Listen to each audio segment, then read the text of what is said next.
Bonjour à tous, bienvenue dans la matinale RCF, il est 8h10 et c'est l'heure du grand invité. Et alors que le Salon de l'Agriculture a ouvert ses portes ce week-end, nous recevons le président de la FNAB, la Fédération Nationale d'Agriculture Biologique, Guillaume Rioux, bonjour. Bonjour à vous. Vous êtes éleveur, je crois, depuis 16 ans dans les Deux-Sèvres. Je crois que votre passage au bio date de 2009 et vous présidez donc aux destinées de l'agriculture biologique en France depuis 2018. Avant de parler de la bio en France, vous nous racontez votre ferme ?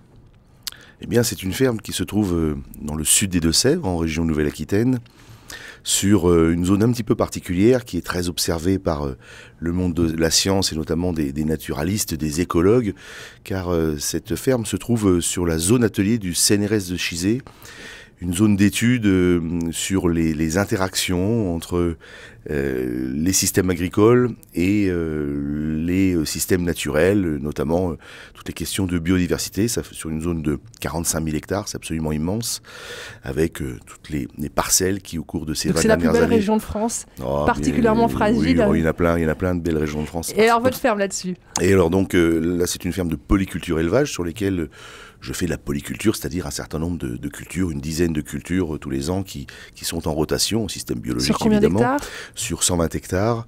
Et puis, donc c'est une grosse exploitation en bio ? Non. Aujourd'hui 120 hectares, c'est une ferme tout à fait moyenne. Et puis j'ai mon fils qui, en parallèle, est installé, lui, sur une quarantaine d'hectares sur la zone de Marais-Poitevin. Donc nous travaillons ensemble et nous avons sur la zone Marais des vaches maraîchines, une race dite menacée, une race à petit effectif qui est la race autochtone, la race qui valorise les zones humides du Marais Poitevin. Alors Guillaume Rioux, vous êtes notre invité dans la matinale RCF à l'occasion du Salon de l'Agriculture. Et dimanche, une grande consultation nationale a été lancée par le ministre Didier Guillaume. Il s'agit de demander aux Français, grosso modo, quelle agriculture ils veulent. Cette grande consultation, c'est une première du genre pour l'agriculture. Elle prend la suite du grand débat. C'est une initiative intéressante pour vous ou c'est de la poudre aux yeux ? Non, c'est une initiative qui est très louable, je trouve. Aujourd'hui, les Français sont en attente d'un autre projet agricole, d'un projet agricole qui soit en adéquation avec leurs attentes. Et le fait de les consulter à travers la Commission nationale du débat public, présidée par Hilaria Casilio, c'est très intéressant. Et ça va pouvoir donner enfin peut-être la parole à nos concitoyens sur les questions agricoles et donc alimentaires. Il y a souvent eu, à juste titre, un sentiment un peu de confiscation sur ces questions-là, avec une profession qui gérait avec un certain angle, avec une production, un désir de productivisme. Aujourd'hui, les Français attendent autre chose, attendent un rapport plus proximal, plus proche entre les producteurs, les agriculteurs, les paysans, les paysannes que nous sommes, et ce qu'ils connaissent, les questions de distanciation, d'abolition de distanciation. C'est important pour eux. Donc la CNDP, à ce titre, répond sur une politique publique agricole qui est la PAC qui est absolument essentielle et qui est déterminante dans l'orientation du modèle agricole de notre pays. On parle beaucoup d'agri-bashing en ce moment, on parle de fracture entre le monde agricole et le reste de la société. Vous, paysans bio, vous êtes plutôt épargnés ?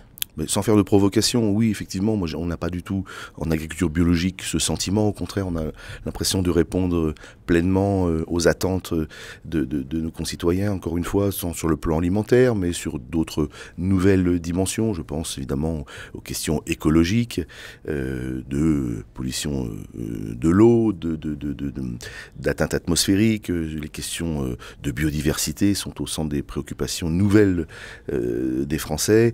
Les questions de santé publique, évidemment, et puis des phénomènes un petit peu nouveaux, notamment je pense à notre relation à la nature et aux animaux, au travers de ces questions de bien-être animal. Donc les nouvelles questions sont posées à l'agriculture.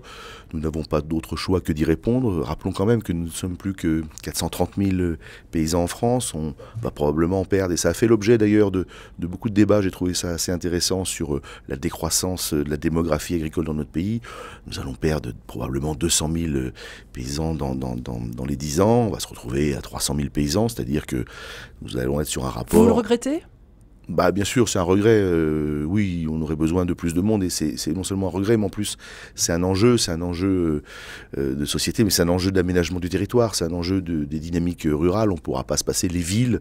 Les 80% des gens qui habitent en ville ne peuvent pas se passer d'alimentation et ne peuvent pas se passer de territoires ruraux qui sont les lieux de production de leur alimentation, les lieux de production d'eau potable, les lieux de production de biodiversité, de tourisme vert, etc. Donc c'est absolument essentiel de poursuivre d'essayer de redynamiser cet aménagement du territoire à travers l'installation de nouvelles personnes. Mais pour vous, le paysan, l'agriculteur de demain, c'est un agent d'aménagement du territoire? Ça fera partie effectivement de ces fonctions nouvelles, pas seulement producteur de masse alimentaire, mais effectivement l'aménagement du territoire.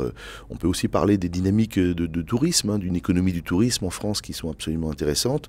Et puis producteurs également, c'est un petit peu plus complexe à comprendre, mais producteurs d'aménités, d'externalités positives, producteurs d'eau potable, producteurs de biodiversité, producteurs d'un climat en équilibre. Et l'agriculture, si elle est estimée à hauteur de 20% productrice de gaz à effet de serre, elle est aussi une clé de résolution en termes de séquestration des gaz à effet de serre carbone, notamment à travers les prairies, la haie, l'arbre. Voilà. Donc il y a un tas de solutions. L'élevage, paradoxalement, par rapport à ce qu'on peut entendre de discours parfois qui sont mal étayés techniquement, scientifiquement, l'élevage est une clé de résolution pour la séquestration carbone par les prairies.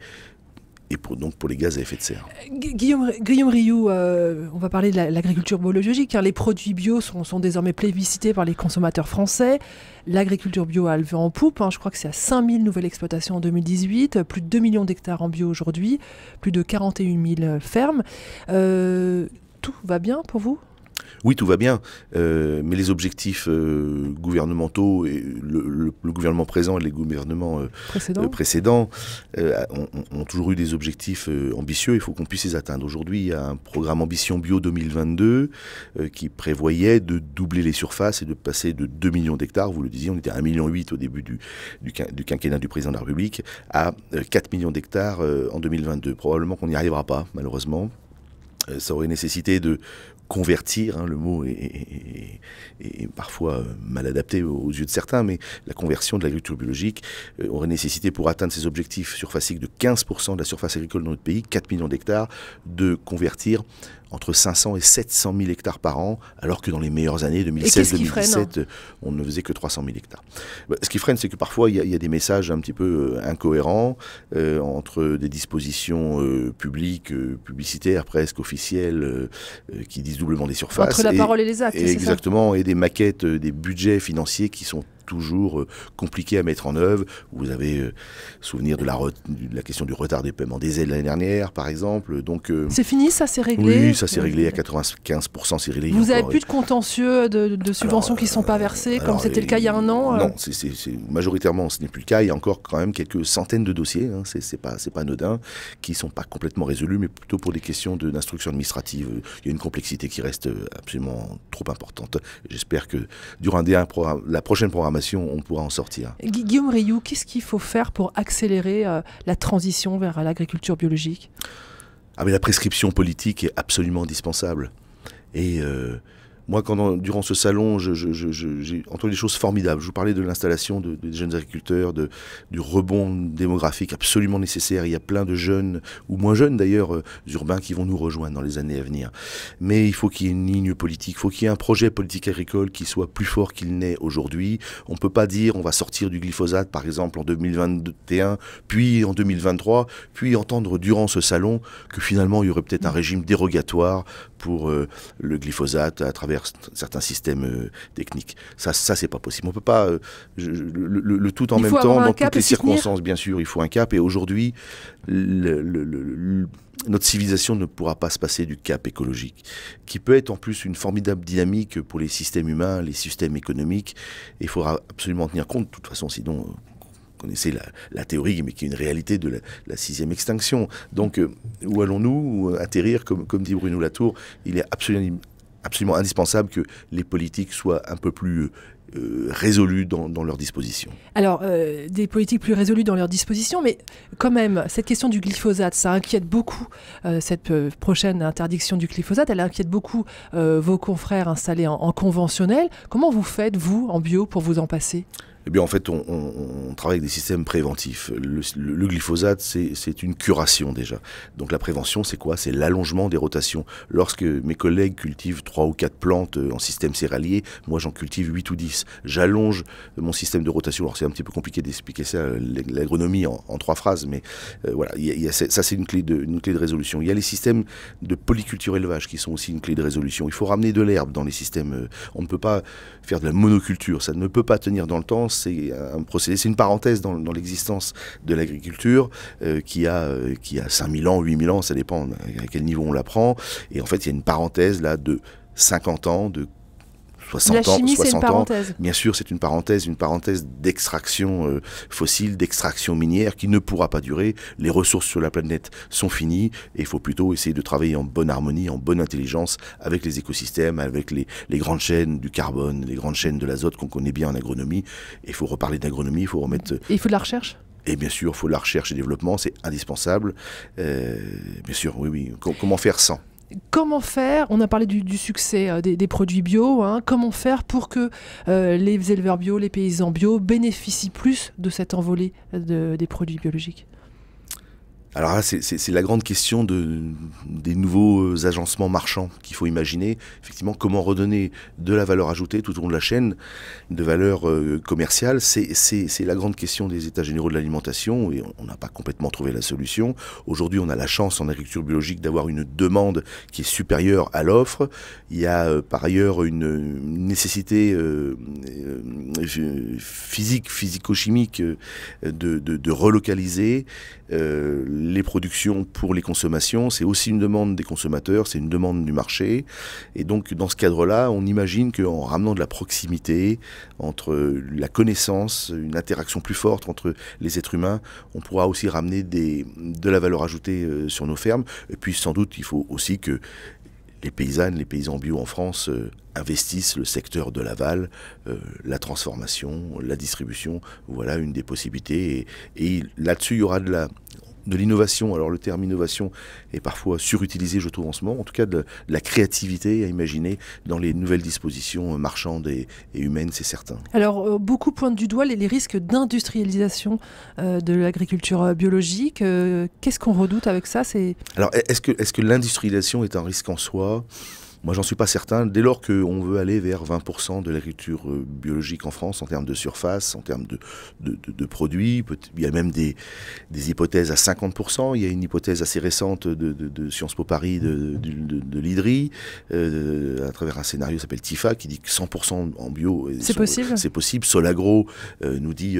mais c'est possible, mais pas avec l'agriculture bio comme on la connaît aujourd'hui en France, c'est ça ?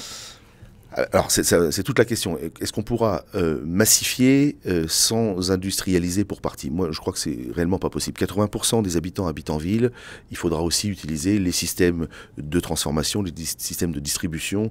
Est-ce qu'on est encore dans l'esprit de la bio, là? Oui, on est encore dans l'esprit de la bio, tant que les paysans sont rémunérés correctement, tant que les systèmes naturels sont respectés. C'est-à-dire pas de serre chauffée. Voilà, par exemple, tant que les réglementations ne sont pas bafouées et tant qu'on n'artificialise pas. C'est plutôt la question de l'artificialisation qui pose problème plutôt que la question de l'industrialisation. Qu'est-ce que vous entendez par artificialisation? C'est-à-dire qu'on peut trouver par exemple, en termes de fertilisation, des apports exogènes.